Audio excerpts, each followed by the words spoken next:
Well, thank you for bringing back those energies that we've been introduced to during this conference.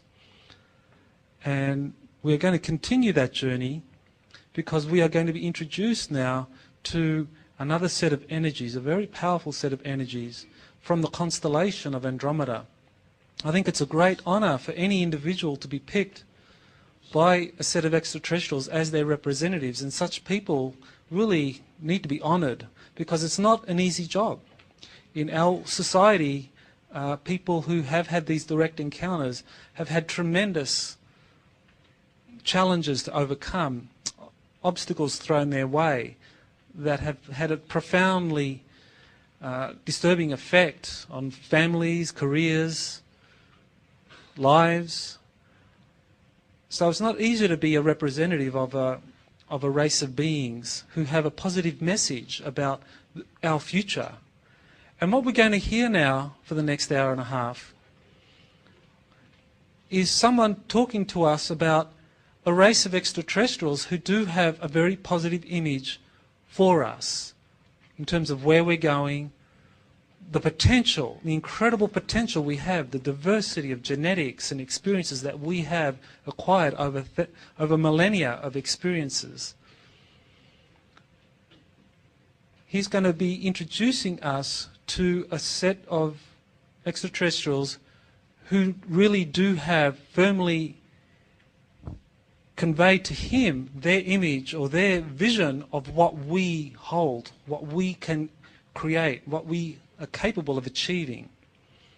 And so our next speaker, Alex Collier, is someone who has taken on this job, this challenge, with great courage, great integrity, and has maintained that despite the tremendous challenges that have come his way. And he has a message to share, a message that he has not been in the American public disseminating for 6 years now. His last public appearance in the United States was in 2002. So it's been 6 years that he took time off so that he could just give himself a time out because, as I said, the type of attacks, challenges that contactees face are incredible, very disturbing in all aspects. And so Alex has now come back to give us again his message, his experiences with the Andromedans, and he has something that I think is as relevant today as it was back in 1990, almost 20 years ago when he first began to speak. And maybe now we are more ready for that message as opposed to when he first came out courageously bringing forward this message of hope and inspiration. And maybe now we are part of that group, that gathering, that can help realize this vision. So without further ado, I introduce Alex Collier. Thank you, Michael.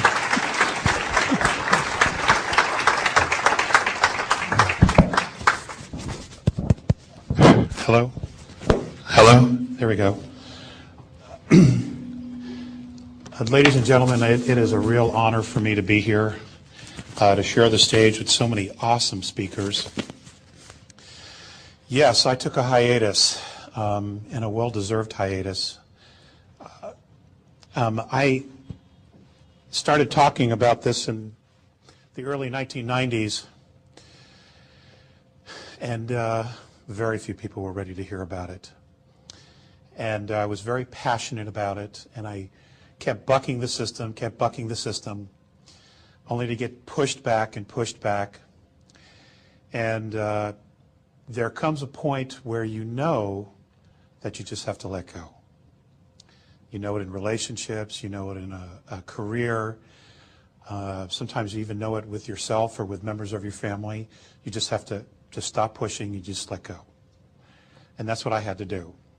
And in that process of letting go, I evolved a lot. And that needed to happen. I needed to grow. It doesn't seem like it, but for 40 years, I have had a relationship with human beings from the constellation of Andromeda.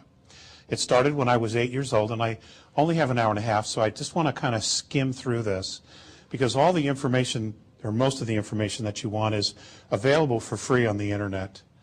And it is for free. I don't own the material. I just volunteered to deliver the message.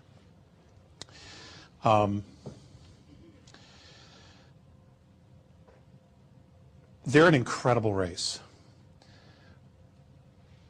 Now, they're not gods, okay? In the metaphysical community, in the UFO community, the New Age community, it's dangerous to worship your myths and your idols, because when you do that, you don't necessarily see their faults.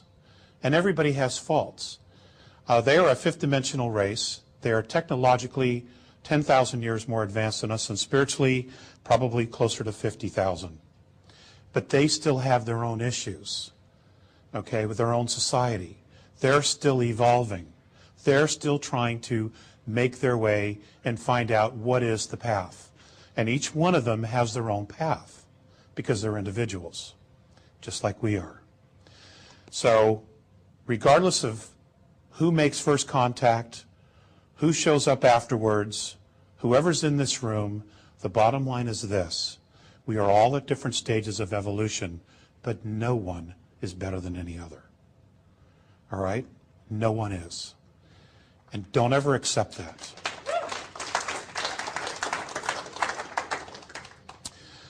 The Andromedans first came here because something happens in the future. And there's a very negative imbalance that occurs in their future. And in tracing it back, they traced it back to our solar system.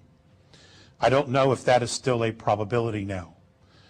We are getting all kinds of help and intervention from many different races. And the reason for that is fascinating, to be perfectly honest with you. And it's probably going to take a little while for it to sit with you, but it's important that I do the best that I can to share this. It is the Andromedan perspective that all of us on this planet are genetic royalty. That inside each one of us, we hold the combined DNA of 22 different extraterrestrial races. Now, all of the speakers have touched upon some of these things over the weekend, and I've sat in the audience with you, and bells would go off all the time. Dr. Cremo made reference to, here's physicality, but something brings it to life. Something creates the DNA. Okay, that's obviously spirit. It's soul. David Wilcock talked about the same thing, of spirit, higher dimensional realms, higher entities coming in and creating a template over life. All of these things are a possibility because God is so incredibly creative. There is no limit to the creativity of the Creator or to us. Now, the Andromedan perspective, and I'm just going to get right into this and then I'll share some stories because I want you to sit with this. The Andromedan perspective is that many of us have already been through this cycle of evolution on a spiritual level. It is their perspective, and this is information that they have received from teachers that they have that are on 9th density, is that on the 11th density, there is a race of beings called the Patal. They're also known as the founders, who created the wormholes and many other things, okay, in our known universe. The Vidya, it's a holograph. Those who created our holograph, the original ones who created our holograph.